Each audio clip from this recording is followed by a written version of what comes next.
वास्तव में शारीरिक रूप से महिला बिल्कुल दुर्बल नहीं है। आप किसी पुरुष से पूछे कि क्या वो 1 किलो का वजन लेके 1 हफ्ता में निकाल सकता है, वो नहीं निकाल पाएगा। लेकिन नारी 9 महीने तक इतना वजन लेकर और एक बच्चे को पेट में पालती है, न जाने कितने दर्द सहती है। और कहा जाता है कि जब बच्चा होता है 206 हड्डियों के टूटने जितना दर्द उसे सहना पड़ता है। इसका तात्पर्य यह है कि नारी शारीरिक रूप से तो सशक्त है, शक्तिहीन नहीं। क्या मानसिक रूप से नारी शक्तिहीन है? एक पुरुष नारी के बिना कभी कंप्लीट नहीं हो सकता। भावनाओं की अभिव्यक्ति उसके अंदर अगर होती है तो नारी के रूप में होती है, कभी माँ के रूप में, कभी बहन के रूप में, कभी बेटी के रूप में और कभी पत्नी के रूप में। इससे ये भी साबित होता है कि महिला जो है, नारी जो है, वो मानसिक रूप से सुदृढ़ है। आर्थिक रूप से लगभग जैन समाज सुदृढ़ ही है हमारा। और कुछ चीजें कल बहन पायल ने भी शायद आपको बताते होंगे, आप इसके बारे में बात नहीं करेंगे। व्यवहारिक सशक्तिकरण वास्तव में आज भारत की भी आवश्यकता है और हमारे समाज की भी आवश्यकता है। आज हम जितना भी हमारे पास समय है, कुछ देर बात करेंगे व्यक्तित्व के बारे में, कुछ देर हम बात करेंगे वक्तव्य कला के बारे में, कुछ देर हम बात करेंगे लीडरशिप स्किल के बारे में, कुछ देर हम बात करेंगे जैन धर्म के इतिहास के बारे में। और अगर समय मिला तो वास्तव में आज विश्व और भारत के साथ हमारा समाज किस तरह खड़ा है वो हम समझेंगे। सबसे पहले स्टार्ट करते हैं व्यक्तित्व के हिसाब से। व्यक्तित्व अर्थात क्या? इस दुनिया में 800 करोड़ लोग हैं और सबकी अलग अलग विशेषता है। यहाँ तक कि हर एक व्यक्ति जो है उसकी कॉर्निया, आंख की जो पुतली होती है वो अलग होती है, उसका जो फिंगरप्रिंट होता है वो अलग होता है। इन 800 करोड़ लोगों में जो अनूठी इनकी क्षमता है, इनकी विशेषता है, वो किस तरह से होती है? हम डेली लाइफ में देखते हैं कि किसी व्यक्ति को जब आप देखते हैं तो ऐसा लगता है कि इससे कोई पूर्व जन्म का संबंध है। वास्तव में हम अगर धर्म के तात्पर्य से धर्म के संबंध में बात करें तो ऐसा हो सकता है, लेकिन अगर प्रैक्टिकल वर्ल्ड की बात करें या भौतिक दुनिया की बात करें तो किसी व्यक्ति को देखकर अगर आप प्रभावित होते हैं, अगर आप आकर्षित होते हैं, अगर आपका मन करता है कि उससे बात करें, इसका मतलब है कि उसकी पर्सनैलिटी में कुछ खास है, उसका व्यक्तित्व विकसित हुआ है। ये व्यक्तित्व हमारा बनता कैसे है? व्यक्तित्व धीरे धीरे माँ के पेट से जब बच्चा निकलता है और मरघट तक उसका व्यक्तित्व कंटिन्यूअसली लगातार डेवलप होता रहता है।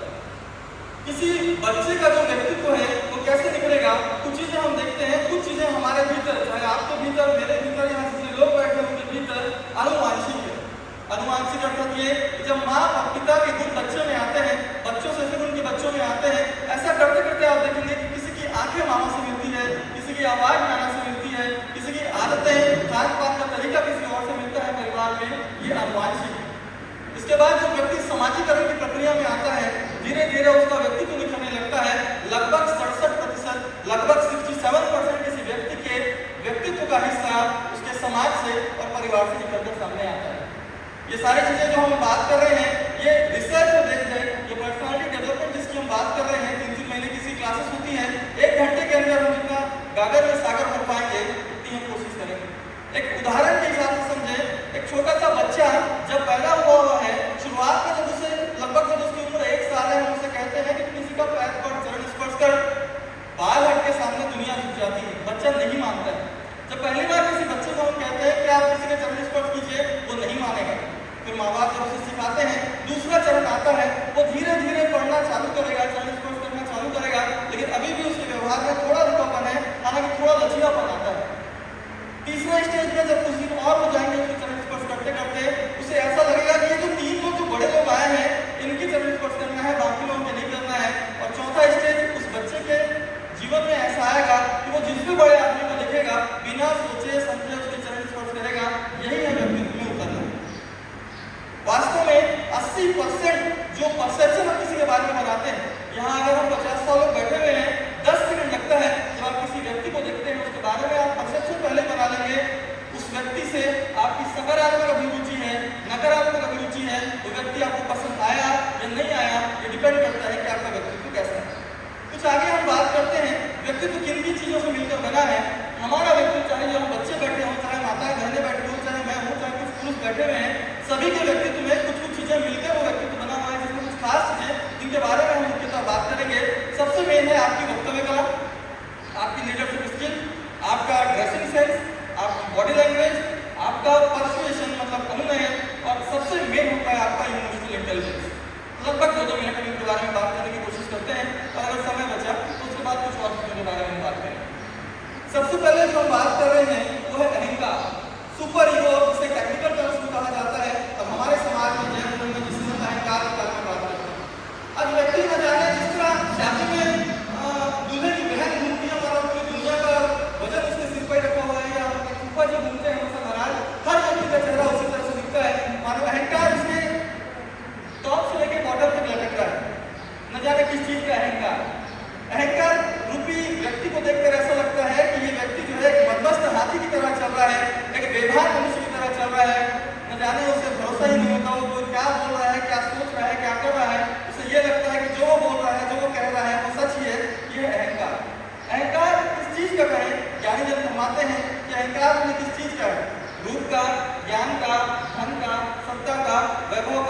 खाना हम खाते हैं, जो भोजन हम करते हैं, सेम वही खाना उसने पुतली के अंदर डाला, उस पुतले के अंदर डाला, और जब उस पुतले का सिर हटाया गया तो उसकी दुर्गंध से वहाँ एक आदमी बैठ नहीं पाया। ये शरीर जो है वो वास्तव में कुछ नहीं है, मलमूत्र और इसका पिटारा ही है। अहंकार क्या हम रुक कर रहे हैं? क्या धन का अहंकार? आज सहारा की क्या हालत है, आज अनिल अंबानी की क्या हालत है? सत्ता का अहंकार। जिन अंग्रेजों के बारे में ये कहा जाता था कि जो अंग्रेज हैं इनका सूरज कभी नहीं डूबता है, आज उस ब्रिटेन की इंग्लैंड की हालत शुरू हो रही है, उसके पास कर्जे उठाने के, यहाँ तक कि टमाटर खरीदने के पैसे नहीं बचे। इतना दूर हो जाता है। मुगलों के बारे में मैंने सुना है और वास्तव में हमारे पाठ्यक्रम में सिर्फ वही पढ़ाया जाता है। बाबर आया, फिर उसके बाद हुमायूं आया, फिर अकबर आया, ऐसा करते करते हम सुनते हैं। जिन मुगलों के बारे में हम बात करते हैं, कहा जाता है कि आज जो मुगल थे उनका परिवार दिल्ली के चांदनी चौक पे भीख मांगता है। धन का अहंकार, सत्ता का अहंकार, रूप का अहंकार किसी काम नहीं आता, ज्ञानी फरमाते हैं। और पर्सनालिटी डेवलपमेंट की क्लासेस में ये सिखाया जाता है कि अहंकार जितना आप अपने जीवन से मिटा देंगे उतना आपकी पर्सनालिटी निखरते जाएगी। आप कितने भी अच्छे वक्ता हो, आप कितने भी अच्छे व्यवहारिक हो, आप कितने भी अच्छे पैसे वाले हो, धार्मिक हो, लेकिन अगर अहंकार आपके चेहरे से दिख रहा है तो वास्तव में आपका व्यक्तित्व जो है सने सने छीन होता जाएगा। इसके बाद अहंकार के बाद हम बात करते हैं वक्तव्य कला के बारे में। वक्तव्य कला क्या? हम सोचे कि दो आदमी जो है जिनकी दुकानें सेम सेम है, एक व्यक्ति वही सामान रखता है, दूसरा व्यक्ति भी वही सामान रखता है। ऐसा क्या है कि एक दुकान में हमेशा भीड़ लगी रहती है और दूसरा जो दुकान है वो कभी खाली दिखती है और उसके पास ग्राहक नहीं जाते? इसका कारण आपको समझ में आएगा। वक्तव्य कला, उसके बोलने की शक्ति या बोलने की क्षमता। अब नेता को देखेंगे, हमें किस तरह के नेता पसंद आते हैं?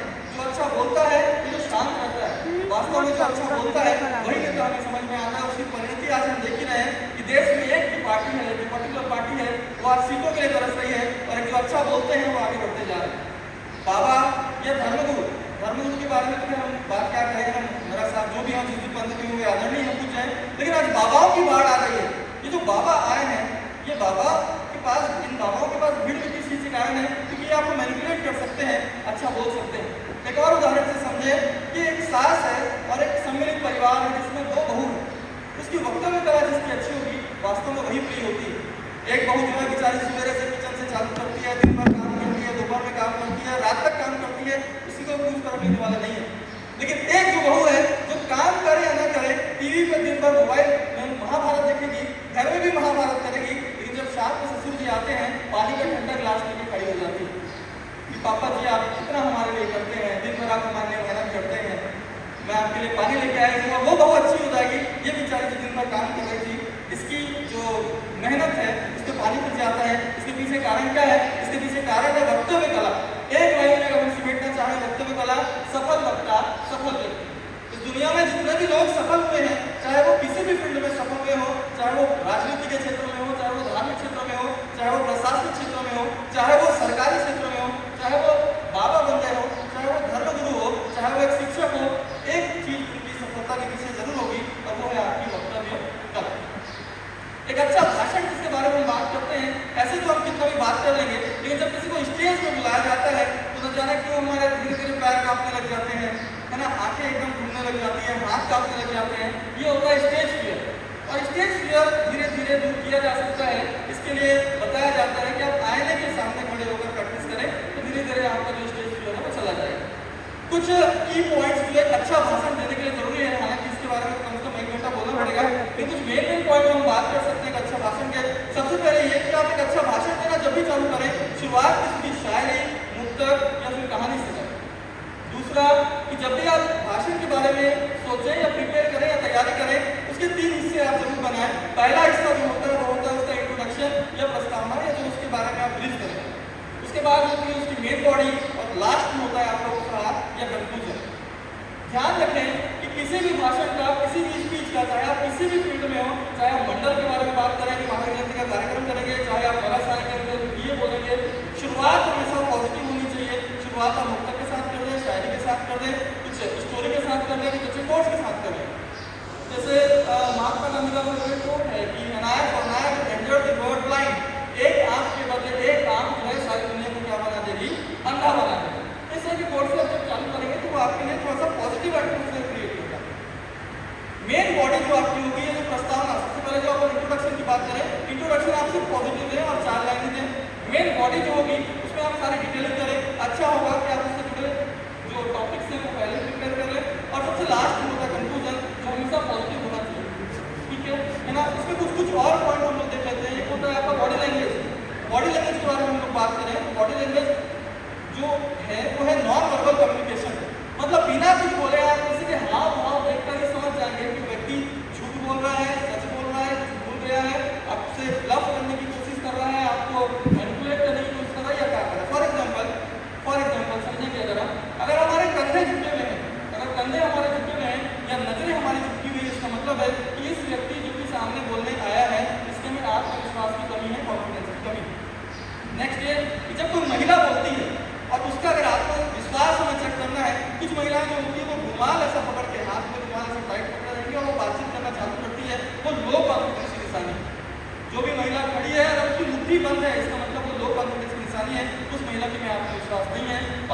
नहीं चाहते।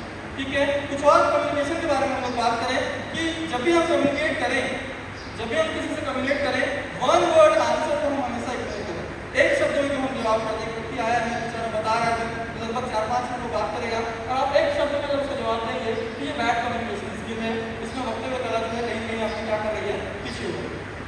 नेक्स्ट है कि बताया जाता है कि सहमति और असहमति, आप किसी चीज से सहमत हो या ना हो, तुरंत हाँ या ना करें। यस और नो हम तुरंत कह देते हैं। क्या आप कल शिविर में आएंगे? हाँ। क्या आपको लगता है कि महात्मा गांधी में कुछ और इम्प्रूव किया जा सकता है? नहीं।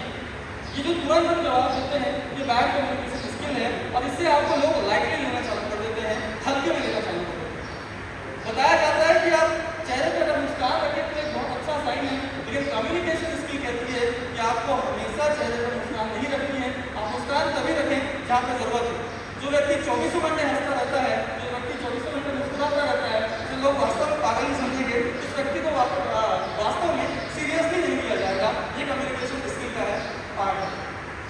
ठीक है, कुछ और एक बारे में बात करते हैं हम लोग, है ना। एक जो होता है कि जब आप किसी से बात करें और वाकई जब आप जाएं कुछ कंक्लूसिव वर्ड जरूर छोड़ें। कंक्लूसिव वर्ड मतलब आप मान लेते हैं कि 4-5 लोग आपस में बैठे थे और आप 4-5 लोग आपस में बैठे हैं, ये लोग वापस जा रहे हैं, एक आदमी जो वापस जा रहा है, पॉजिटिव हो या नेगेटिव हो, जनरली पॉजिटिव नोट पे ही स्पेंड करना पड़ता है। आप कम से कम इसके बारे में 2 लाइन बोलेंगे कि ये हमारी पर्सनैलिटी निकल गई सामने आए। ठीक है, तो वक्तव्य कला या पर्सनैलिटी डेवलपमेंट का ये जो पार्ट है स्पीकिंग स्किल, इसके बारे में मोटा यही है। इसके बारे में डिटेल में बात करेंगे लगभग 1-1.5 घंटा होना चाहिए, कैसा होना चाहिए, कैसा बॉडी लैंग्वेज होनी चाहिए। फॉर एग्जाम्पल अगर आप स्पीच दे रहे हैं, भाषण दे रहे हैं, आपके पैरों के बीच में जो गैप है वो 1 फीट से ज़्यादा नहीं होना चाहिए। 1 फीट लगभग 30 सेंटीमीटर होता है, ये लगभग जो हमारा 30 सेंटीमीटर है, इससे ज़्यादा गैप नहीं होना चाहिए। जब भी आप सामने खड़े हुए क्योंकि आपकी बॉडी लैंग्वेज वहाँ पे दिख रही है, आपका कॉन्फिडेंस वहाँ पे दिख रहा है। ठीक है, अगर कोई व्यक्ति बात करते करते, भाषण देते देते, कई लोग ऐसा करते हैं कि जब उनको थोड़ा सा आत्मविश्वास की कमी होती है, वो सिक्के गिनने लग जाते हैं, वो सिर खुजाने लग जाते हैं, वो इधर उधर देखने लग जाते हैं। ये भी आपका लो कॉन्फिडेंस है और इससे पब्लिक पे वो प्रभाव नहीं पड़ेगा जो प्रभाव आप छोड़ना चाहते हैं। सपोज कोई व्यक्ति भाषण देते देते बाईं तरफ देख रहा है, इसका मतलब वो झूठ बोल रहा है। अगर कोई व्यक्ति भाषण देते देते बाईं तरफ देख रहा है, इसका मतलब वो झूठ बोल रहा है। अगर वो दाईं तरफ देख रहा है, इसका मतलब वो कुछ चीजें रट के आया है और उनको दोहराने की कोशिश कर रहा है। अगर कोई व्यक्ति तुरंत अपनी जो आइज है वो दूर लेके चले जाता है और वापस से आता है, इसका मतलब क्या है कि वो डिस्ट्रैक्ट हो रहा है। या तो उसको ऑडियंस समझ में नहीं आ रही है कि उनके सामने क्या बोलना है, या तो ऑडियंस को उसमें इंटरेस्ट नहीं आ रहा है और यहाँ पे कम्युनिकेशन में आगे बढ़ जाता है, ब्रेक हो जाता है। ठीक है, जब भी हम स्टेप लें, जब भी हम लॉक करते हैं, एक्चुअली जब हम कम्युनिकेशन स्किल की बात करते हैं तो बच्चों की क्लास में बताया जाता है कि जब भी आप चले तो इनके बीच में जो गैप है वो लगभग 35 से लेकर 40 सेंटीमीटर के आसपास होना चाहिए। और जब भी आप चलेंगे लगभग ये जो हमारा डिस्टेंस है वो इतना ही होना चाहिए, ना बहुत ज़्यादा स्पीड से चले ना बहुत ज़्यादा स्लो चले। ठीक है, तो मोटा मोटा अभी मेरे को समझ में आ रहा है, ये इसलिए बताने लायक है। नेक्स्ट बात करते हैं लीडरशिप स्किल के बारे में।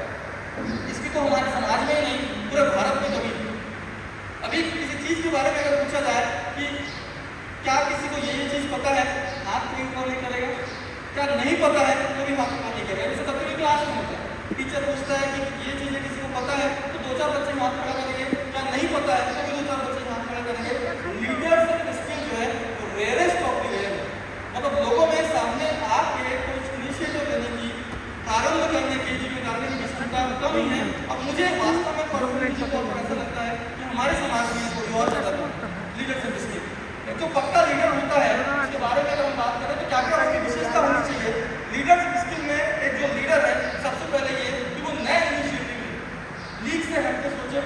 दूसरा ये कि एक लीडर में आपको आपकी आलोचना सुनने की क्षमता होनी चाहिए। ये आप समाज में भी देखते हैं, जो अध्यक्ष है, जो मंत्री है, वास्तव में वो काम करते हैं लेकिन सबसे ज़्यादा सुनना भी उन्हें पड़ता है। तो जो लीडर है उनमें सुनने की भी क्षमता होनी चाहिए। महेंद्र सिंह धोनी को हम सभी जानते हैं, जब भी उनकी टीम हारती है उन्होंने कई सारे मैचेस जिताए, कई सारी ट्रॉफियां जिताई। महेंद्र सिंह धोनी को जब आप ऑब्जर्व करेंगे आप ध्यान देंगे कि जब भी टीम कोई मैच जीतती है धोनी कभी कप के सामने नहीं आता, लेकिन जब मैच हार जाते हैं तो स्टेटमेंट देने के लिए सामने महेंद्र सिंह धोनी आता है। ये चीज़ हमें ये सिखाती है कि जब भी एक लीडर टीम के रूप में काम करता है, अगर टीम हार जाती है, असफल हो जाती है, तो ये लीडर की या नेतृत्वकर्ता की जिम्मेदारी है कि वो सारी जिम्मेदारी खुद लेता है। और अगर टीम जीत जाती है तो उसकी जिम्मेदारी वो सारी, उसका क्रेडिट है, उसका जो क्रेडिट है वो सबको आपस में डिस्ट्रीब्यूट करता है। सेम वैसे एग्जाम्पल हम डॉक्टर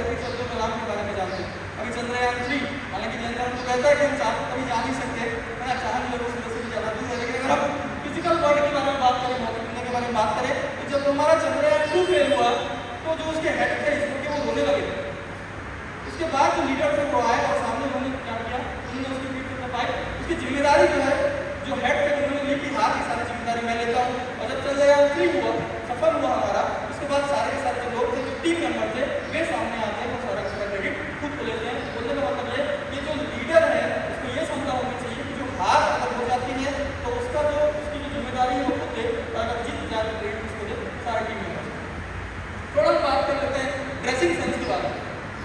लगभग जब से दुनिया है कपड़े तो हम पहनते ही आ रहे हैं, तो वास्तव में ये निजी फैसला है, निजी फैसला है क्या पहनना है क्या नहीं पहनना है, ये निजी फैसला है। और इसके लिए कोई सार्वभौमिक नियम नहीं है कि कपड़े हमको कैसे पहनना चाहिए कैसे नहीं पहनना चाहिए, इसके लिए कोई नियम नहीं है। लेकिन फिर भी अगर आप पीढ़ी पर्सनैलिटी डेवलपमेंट के हिसाब से बात करेंगे या आप कम्युनिकेशन स्किल के बारे में बात करेंगे तो समझते हैं हम लोग थोड़ा सा। सबसे पहली बात ये कि कपड़े हमारे महंगे हो या सस्ते हो के साथ हो।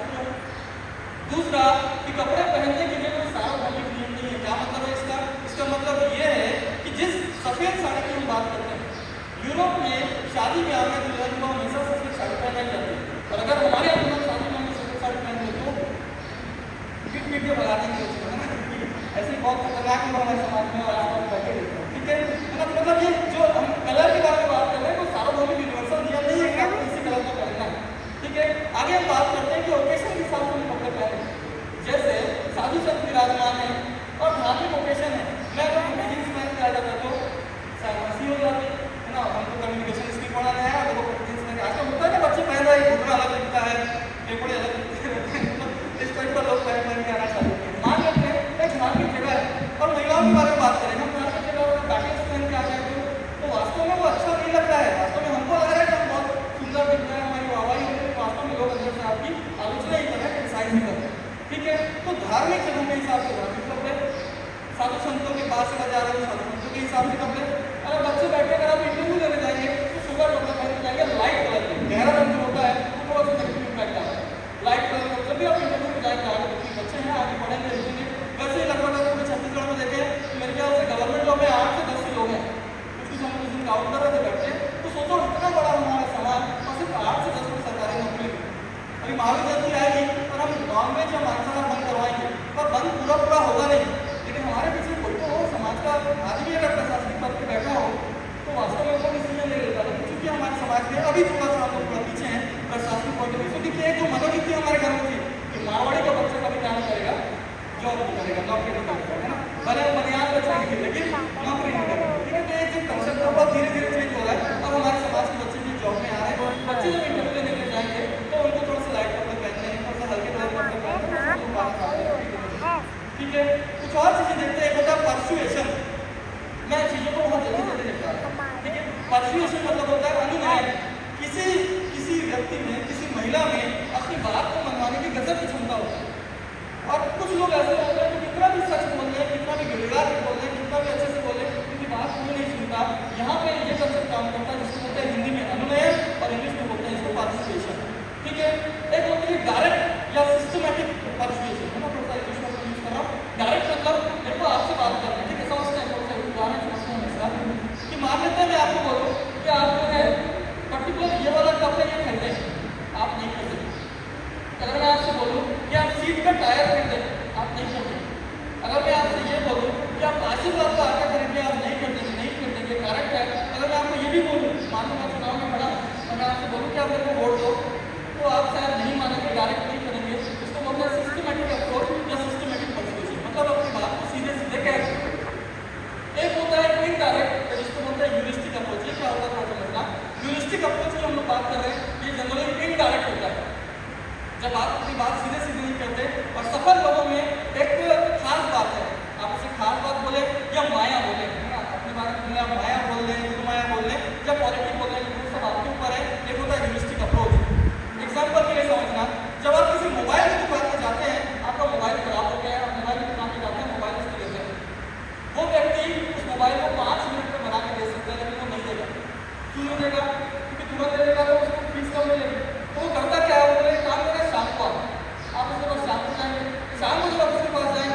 टीवी चालू करेंगे तो डायरेक्ट ही बोलेगा आशीर्वाद आटा कैसे। वो सबसे पहले ऐड दिखाएगा कि माँ है तो अपने बच्चे को खिला रही है, रोटी का टुकड़ा खिलाती रहती है, इतने में बच्चा जो है बेचारा मुँह काट रहा है, अब उसको बुलाती है और आधी रोटी उसको देती है, आधी रोटी साफ होकर लाई बेचारा एकदम ऊपर लड़ता है। अब धीरे से वो बताएगा आशीर्वाद आटा, तो आपको लगता है आशीर्वाद आटा से कुछ नहीं होने वाला है, आप ले लेंगे। पतंजलि का प्रोडक्ट क्या है, वो तो है हिंदुत्व को आपको बता दिया जाएगा। उसके बाद बोला जाएगा कि 5000 साल से जो नमक हिमालय में पड़ा हुआ था ना, इस 5000 साल पुराना हिमालय के नमक को लाके हम आपको दे रहे हैं और देश का पैसा देश में मिलेगा। आपको लगेगा हाँ टाटा का नमक भी देश में, पतंजलि का नमक देश में, पैसा देश में रहने वाला है, हम वही आटा खरीदेंगे।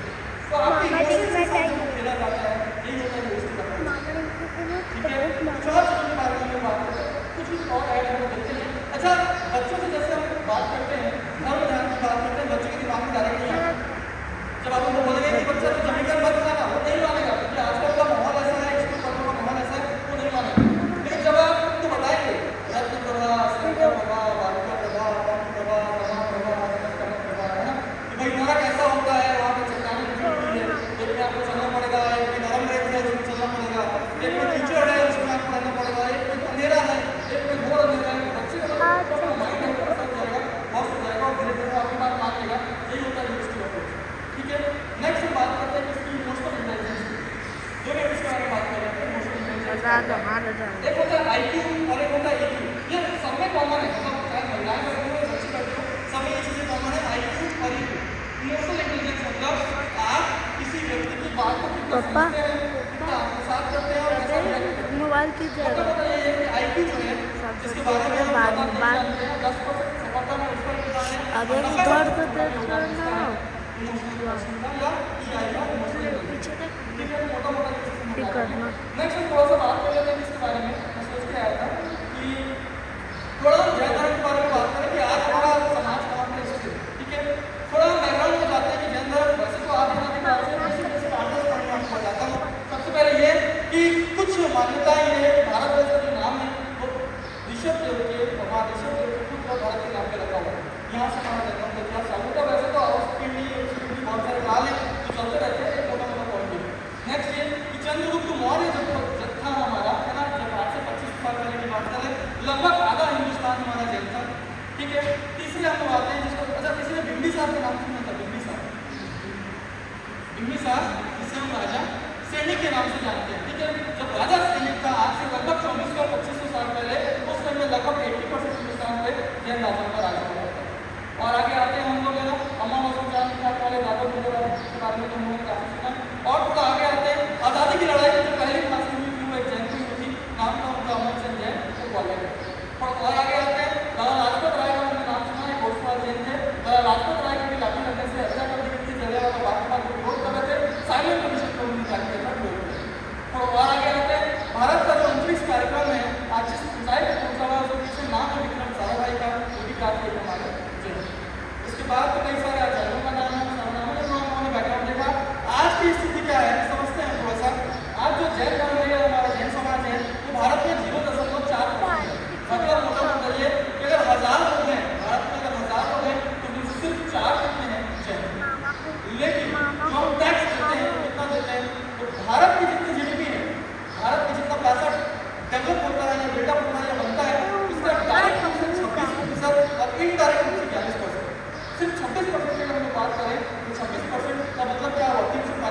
ठीक है, नेक्स्ट हम बात करते हैं साक्षरता दर।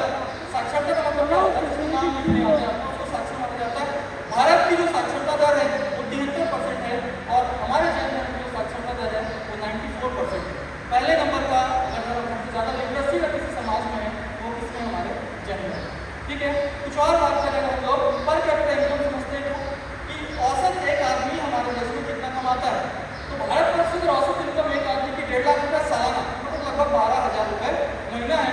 तो हमारे समाज की जो एवरेज इनकम है, एवरेज जो पर कैपिटा इनकम है वो 7 लाख रुपये। मतलब हम कहीं 4-5 गुना आगे चल रहे हैं। फिर ऐसा क्या है कि राजनीति में, प्रशासन में, जॉब में और समाज में तवज्जो क्यों नहीं दी जा रही है, वो बहुत सोचने का विषय है। हालांकि क्या बच्चे ज़्यादा समझ सकते हैं हमारे। आगे और भी बात करते हैं इसके बारे में, एक और देखा उसके बारे में। महिलाओं के बारे में हम बात करें तो जब भगवान महावीर ने चंदन बाला को दीक्षा दी थी उस समय भारत में महिलाओं की स्थिति काफी खराब थी। उस समय भारत में वैशाली और तक्षशिला महिलाओं की और बच्चों की सबसे बड़ी मंडियां हुआ करती थी। जैसे आज हम मार्केट में मट्टी खरीदते हैं, वैसे उस जमाने में महिलाओं को और बच्चों को खरीदा जाता था। ऐसे जमाने में भगवान महावीर ने चंदन बाला समेत 30 आदमियों को 36,000 आदमियों को बुलाने दीक्षा दी। मतलब कहीं से भी हमारा जैन धर्म जो है वो नारी शक्ति के हिसाब से भी पिछड़ा हुआ नहीं। ठीक है, चेल्ला जी के बारे में हम जानते हैं। वो चेल्ला जी भी कौन थी? वो चेल्ला जी थी वो लगभग उस टाइम में दिल्ली शासन की और उस टाइम में जब हम बात करें चेल्ला जी के बारे में तो हमारा धर्म काफी बढ़ता था और महिलाओं की स्थिति काफी अच्छी हो गई थी जब चेल्ला जी। ठीक है, नेक्स्ट हम बात करते हैं ब्राह्मणी और सुंदरी। कहा जाता है कि भारतवर्ष में जो लिपि चलती है ब्राह्मणी लिपि और देवनागरी लिपि, सुने होंगे बच्चे सुनेंगे, आप लोग सुनेंगे। देवनागरी या ब्राह्मी माना जाता है। कुछ एक संप्रदाय या कुछ एक लोग जो इतिहासकार हैं वो ये मानते हैं कि ब्राह्मी जो लिपि भारतवर्ष में चल रही है, जहाँ से हिंदी भाषा निकल के आई है वो भी कहाँ से दी हुई है? ब्राह्मी, जो भगवान विष्णु थी।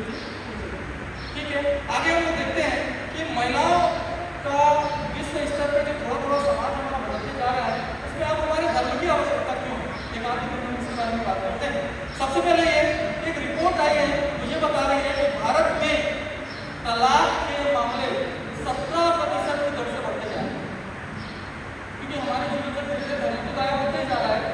भारतवर्ष में तलाक के जो मामले हैं वो 17% प्रति वर्ष की दर से बढ़ रहे हैं। मतलब भारत में 2 करोड़ शादियाँ होती है, एवरेज बढ़ता है उसका 1% के आसपास। हर साल भारत में 2 लाख के आसपास डाइवोर्स हो रहे हैं, तलाक हो रहे हैं। इसमें हमें थोड़ा सा धर्म को लाने की आवश्यकता है या बच्चों में थोड़ा धर्म डेवलप करने की आवश्यकता है। दूसरा ये एक और रिपोर्ट भी है, और मैं नाम इसलिए ले रहा हूँ क्योंकि अभी टाइम हमारा बढ़ जाएगा। एक और रिपोर्ट ये बताती है कि महिलाओं में और खास करके बालिकाओं में आत्महत्या करने की दर बढ़ती जा रही है। यहाँ पे हमारे आएगा धीरे धीरे हमारे में वो सहन शक्ति कम होती जा रही है। शुरुआत में क्या होता था कि सम्मिलित परिवार होते थे, अब तो एकल परिवार हो रहे हैं। दादी माँ अलग रहती है, एक भाई अलग रहता है, दूसरा भाई अलग रहता है। तो फिर वो दादी नानी की कहानियाँ और ये सब तो हमारे जीवन से लगभग चले ही गए आज के दिन में, है ना। वो जो गर्मी में हम लोग बैठे थे घर के बाहर खटिया लगा के जान के नीचे, वो तो लगभग जमाना खत्म हो गया। तो चूंकि हमने वो सब चीज़ें खत्म कर डाली तो ये चीज़ें बढ़ती जाएगी। भारत में तलाक के मामले बढ़ रहे हैं, भारत में आत्महत्या के मामले बढ़ते जा रहे हैं, भारत में इंटरकास्ट मैरिज, हालांकि इंटरकास्ट मैरिज के बारे में कुछ लोग अच्छा समझते हैं, कुछ लोग बुरा समझते हैं। अच्छा चलो एक क्वेश्चन मैं पूछता हूँ, अगर मान लेते हैं अभी जैसे हम बहनें बैठी हैं, माताएं बैठी हैं, अभी हमारे घर का बच्चा है चिंटू और वो आके हमसे कहे कि मम्मा मुझे पिंकी पसंद है, मैं उससे शादी करूँ, तो हमारे मन में क्या आएगा? ठीक है, अब जमाना तो वैसे हो गया है ना, चिंटू को पिंकी पसंद है, तो एक काम कर लेते हैं, ठीक है देख लेते हैं, समाज के लिए चला लेते हैं। पहला वो मान लेते हैं वो पिंकी इंटरकास्ट है तो पहले तो मना करें और बाद में चूंकि बच्चे कहीं सुसाइड मत कर ले, बच्चे कहीं मर्जी से मत कर ले, समाज में कहीं बदनाम ना हो जाए, एक काम कर ले यहाँ तक भी चलो ठीक है।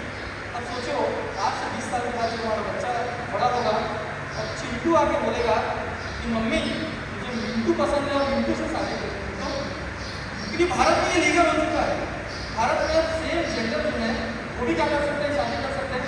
आने वाला जमाना इतना खराब होने वाला है, इतना क्रिश्चियन होने वाला है, इतना धर्म विरोधी होने वाला है कि अगर हम बच्चियों को, महिलाओं को, पुरुषों को सबको अगर धर्म से नहीं छोड़ेंगे तो आने वाला समय हमारा क्या होने वाला है, खराब होने वाला है कि समाज की संगतियाँ हमारी आगे जाए।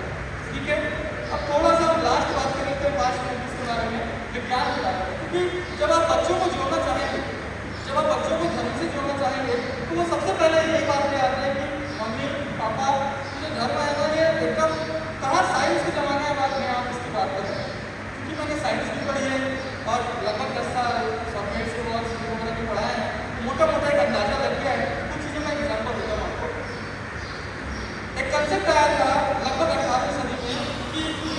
भी जीव हलचल कर रहा है उसको एक मीडियम की जरूरत पड़ती है और उसको हम एक इलास्टिक मीडियम कहते हैं और उसका साइंस में नाम दिया ईथर। बच्चे लोग ईथर है ना, सेवंथ क्लास में पढ़ाया जाता है कि ether is an elastic medium which helps the human being और any living being to move and walk. मतलब ईथर एक इलास्टिक माध्यम है जो जीवों को चलने फिरने में सहायता देता है। हमारा जैन सीख के बता रहा है क्या चीज, धर्मास्तिका। धर्मास्तिका एक ऐसा द्रव्य है जो जीवों के हलने चलने में घूमने फिरने में सहायक होता है। तो कहाँ हमारा धर्म पुराना हो गया? उन्होंने तो 200 साल पहले बताया, धर्मास्तिका कब से बता रहे हैं हमारे साथ, लगभग 2,000 साल से तो देख ही रहे हैं। ठीक है, नेक्स्ट, पहले कभी वैज्ञानिक बोलते हैं कि हमारी पृथ्वी गोल है, कभी बोलते हैं चपटी है, लेकिन हमारे धर्म में पहले से बोला गया क्या कि पृथ्वी काय का सिद्धांत मसूर की दाल के समान। मसूर की दाल कैसे होती है? मसूर की दाल ऊपर से चपटी और नीचे से मतलब बीच से थोड़ी सी ऐसे फैली। बाहर में जो लेटेस्ट रिसर्च आई है, आज साइंस भी मानता है पृथ्वी जो है इस साइड से थोड़ी सी ज्यादा इसका व्यास है और इस साइड से इसका व्यास कम है, मतलब वो धुआं पे थोड़ी चिपटी है और इस साइड थोड़ी सी फैली हुई है। लगभग 12,756 किलोमीटर उसकी ये लंबाई है और 12,712 के आसपास ये वाली उसकी लंबाई है। मतलब ये हमारे शास्त्र में जो लिखा है वो क्या है, सच है। इस वाले विस्तार में लेके 5-10 मिनट हमारे पास बाकी है। भुवन